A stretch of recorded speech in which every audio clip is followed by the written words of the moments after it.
हमारी आज की कहानी में। कहानी की शुरुआत होती है 5 दोस्तों के एक ग्रुप से जो क्रोएशिया घूमने जाने की तैयारी कर रहे थे। उन्होंने वहाँ के ऊंचे पहाड़ों पर हाइकिंग करके इस ट्रिप को यादगार बनाने का फैसला किया। इस ग्रुप में फ्रेड और करीन नाम का एक ट्रेंड हाइकर कपल था। क्लोई नाम की लड़की एक नर्स थी और साथ ही उसका बॉयफ्रेंड लोइक भी आया था। इसके अलावा उनका दोस्त सैम भी इस ट्रिप में शामिल हुआ। पता चलता है कि सैम क्लोई का पिछला बॉयफ्रेंड था और वो अब भी क्लोई को चाहता था। वो तो इस ट्रिप पर जाना भी नहीं चाहता था, पर लोइक ने उसे समझाया कि सब ठीक ही होगा और आखिरकार उसे साथ चलने को मना ही लिया। सब मिलकर गाड़ी में मंजिल की ओर निकल पड़े और कुछ घंटे की ड्राइव के बाद वो हाइकिंग पॉइंट पर पहुंच गए। लेकिन जैसे ही वो इस रास्ते पर आगे बढ़े तो उन्होंने देखा कि यहाँ काफी सीधी चट्टानें थी। साथ ही वहाँ एक बोर्ड भी लगा था जिस पर लिखा हुआ था कि ये इलाका हाइकिंग के लिए सुरक्षित नहीं है। पर इसके बावजूद हाइकर फ्रेड तुरंत सीधी चट्टान पर चढ़ गया और बाकियों को भी अपने साथ आने को कहने लगा। उसने चट्टान से एक रस्सी भी फेंकी ताकि सभी लोग उसके सहारे पीछे पीछे आ सके। बेचारा लोइक तो काफी घबराया हुआ था, पर क्लोई ने उसे हौसला देकर आगे बढ़ने को कहा। जब लोइक पीछे था तो सैम ने मौका देखकर क्लोई को कहा कि वो उसे इतने समय बाद देखकर बहुत खुश है।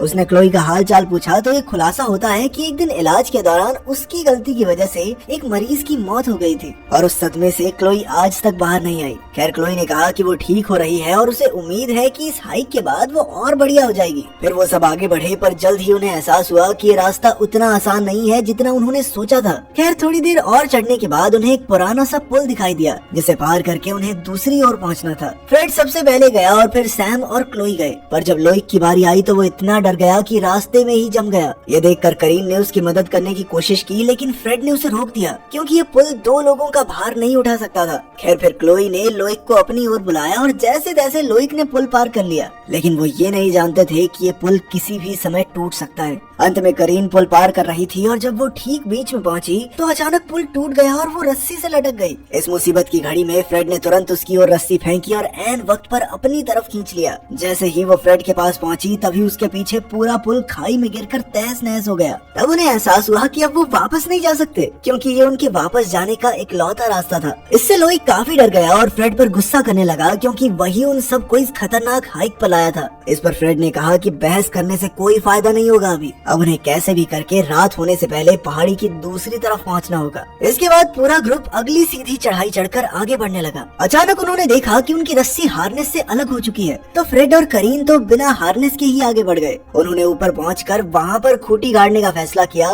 ताकि सभी लोग सही सलामत पहुंच सकें। इस दौरान लोइक, क्लोरी और सैम पूरा जोर लगाकर पहाड़ से लटके हुए थे। सैम ने लोइक को तेज तेज सांसें लेने से मना किया, पर लोइक ने उसे चुप रहने को कहा। असल में सैम अब भी क्लोई से प्यार करता था, इसीलिए लोइक को उससे जलन होने लगी थी। कुछ ही देर में अचानक लोइक का हाथ फिसल गया और वो हवा में ही रस्सी से लटक गया। इसके साथ ही सैम भी गिरकर लटक गया। तब क्लोई चाहकर भी उसकी कोई मदद नहीं कर पाई क्योंकि उसके मरीज की मौत उसकी आंखों के सामने आ गई और उसके हाथ पैर वहीं जम गए। उधर फ्रेड और करीन ऊपर जाकर किसी मजबूत पेड़ की तलाश कर रहे थे ताकि वो रस्सी बांधकर अपने दोस्तों को ऊपर खींच सके। इस दौरान अचानक फ्रेड का पैर एक शिकंजे में फंस गया और उसकी टांग बुरी तरह जख्मी हो गई। करीन ने उसे छुड़ाने की बहुत कोशिश की, पर इससे फ्रेड को और ज्यादा दर्द हो रहा था। फ्रेड ने उसे बाकी दोस्तों को ऊपर लाने को कहा ताकि वो सब मिलकर फ्रेड को आजाद कर सके। इसके बाद करीन तुरंत पहाड़ी की चोटी पर पहुंची और रस्सी नीचे फेंककर अपने बाकी तीनों दोस्तों को भी ऊपर खींच लिया। वहीं दूसरी ओर फ्रेड जंगल में अकेला था जब उसे पास के पेड़ों में किसी के होने का एहसास हुआ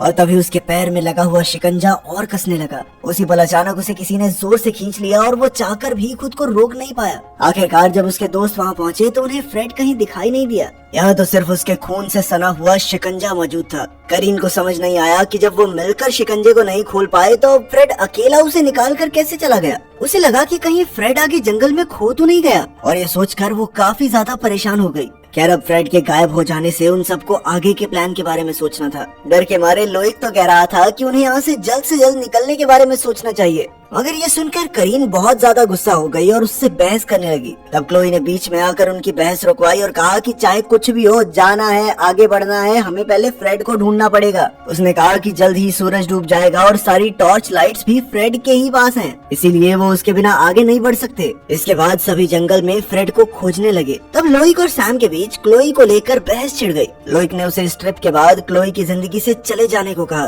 पर सैम का मानना था कि क्लोई अब भी उससे प्यार करती है। ये सुनकर तो लोइक का खून खौल उठा और उन दोनों में जबरदस्त हाथापाई शुरू हो गई। उन्हें लड़ता देखकर क्लोई उन्हें छुड़ाने आई, पर वो अचानक फिसलकर एक कुएं में गिर गई। लोइक और सैम ने तुरंत उससे पूछा कि क्या वो ठीक है, पर सामने से कोई जवाब नहीं आया। कुएं में काफी अंधेरा था, इसलिए वो क्लोई को देख भी नहीं पा रहे थे। तब करीन ऊपर एक पत्थर से रस्सी बांधकर खुद कुएं में गई। वहाँ उसने देखा कि यहाँ तो शिकारियों ने जानवरों के लिए कई खतरनाक शिकंजे लगा रखे थे। तभी उसे क्लोई दिखाई दी, जिसकी बाजू से यही नुकीला शिकंजा आर पार हो गया था। उधर सैम को एहसास हुआ कि कोई तो उन्हें छुपकर देख रहा है। उसने लोइक को इस बारे में बताया, पर लोइक ने उसे नजरअंदाज कर दिया। खैर कुछ देर बाद उन्होंने जैसे तैसे क्लोई को कुएं से बाहर निकाला और उसके घावों पर पट्टी की। तब उन्हें एहसास हुआ कि किसी ने जानबूझकर यहाँ जाल बिछा कर रखे हैं, इसीलिए उन्हें अपना हर कदम सोच सोच कर रखना होगा। अब वो जंगल में और अंदर घुसे तो कुछ ही पलों में चारों ओर अंधेरा हो गया और जोरदार बारिश होने लगी। अब करीन बुरी तरह थक चुकी थी और उसकी सारी उम्मीदें भी टूट गई थी कि वो अपने पति को दोबारा देख पाएगी। पर क्लोई ने उसे आगे बढ़ते रहने का हौसला दिया। उन्होंने सोचा कि अगर वो अलग अलग दिशाओं में फैलकर फ्रेड को ढूंढेंगे तो फ्रेड जल्दी मिल जाएगा। लेकिन अकेला जाने में सबको डर लग रहा था, इसलिए सबने एक ही रस्सी से खुद को बांध दिया ताकि अगर वो मुसीबत में हो तो रस्सी को खींचकर बाकियों को बुला सकें। इसके बाद वो सब घने जंगलों की ओर बढ़ गए। कुछ देर बाद करीन की छाती में जोर से एक तीर आकर लगा और वो बुरी तरह जख्मी हो गई। इतने दर्द में भी उसने रस्सी खींचने की कोशिश की, मगर किसी ने रस्सी पहले ही काट दी थी। पर खुशकिस्मती से क्लोई चलते हुए उसकी ओर आ गई और करीन को देखते ही उसकी मदद करने दौड़ी। पर तभी अचानक कोई करीन को खींचकर दूर ले गया। बेचारी क्लोई ने उसका पीछा करना चाहा, पर लोइक और सैम ने उसे रोक लिया, क्योंकि आगे बढ़ना खतरे से खाली नहीं था। इसके बाद उन तीनों ने एक पेड़ के नीचे बैठकर खुद को शांत किया। तब लोइक ने कहा कि उन्हें फ्रेड और करीन को यहीं छोड़कर वापस लौटने का रास्ता ढूंढना चाहिए। आखिरकार सब मान गए और वो बारिश रुकते ही वापसी की ओर निकल पड़े। तभी रास्ते में उन्हें लकड़ी का बना हुआ एक छोटा सा घर दिखाई दिया और वो मदद की तलाश में उसके अंदर घुस गए। मगर उसके अंदर जो था उसे देखकर उनकी रूह कांप गई। एक बड़े से पत्थर पर फ्रेड नंगा खून से सना पड़ा था। क्लोई ने उसे बचाने की बहुत कोशिश की, मगर शायद उसके साथ इतनी बुरी तरह से अत्याचार हुआ था कि उसने कुछ ही पलों में दम तोड़ दिया होगा। फिर लोइक ने उसकी लाश को ढका और कहा कि उन्हें जल्द से जल्द यहाँ से निकलना चाहिए, क्योंकि हत्यारा कभी भी वापस आ सकता है। पर सैम ने कहा कि उन्हें फ्रेड का बैग ढूंढना होगा, जिसमें सारा जरूरत का सामान है। बैग ढूंढते हुए सैम को एक खुफिया दरवाजा मिला जो बेसमेंट तक जाता था। जब वो नीचे गया तो उसके पैरों तले जमीन खिसक गई, क्योंकि वहाँ चारों ओर जानवरों और इंसानों की खोपड़ियाँ लटक रही थी। खैर वो फिर भी बैग की तलाश करता रहा और तब उसे दीवार पर एंटोन नाम दिखाई दिया। उसने हिसाब लगाया कि ये एंटोन नाम के शिकारी का कैबिन होगा। खैर जल्द ही उसने बैग को ढूंढ निकाला और वहाँ से बाहर जाने लगा। पर तभी सीढ़ियों के ऊपर लोइक ने उसे रोक लिया और उसके हाथ से बैग छीनकर उसे सीढ़ियों से धक्का दे दिया, जिससे सैम बेहोश हो गया। वो सैम और क्लोई की नजदीकियों से जलता था, इसीलिए उसने सैम को नीचे ही बंद कर दिया और फिर वो क्लोई के पास लौट आया। उसने झूठ कह दिया कि सैम तो उन्हें छोड़कर चला गया है,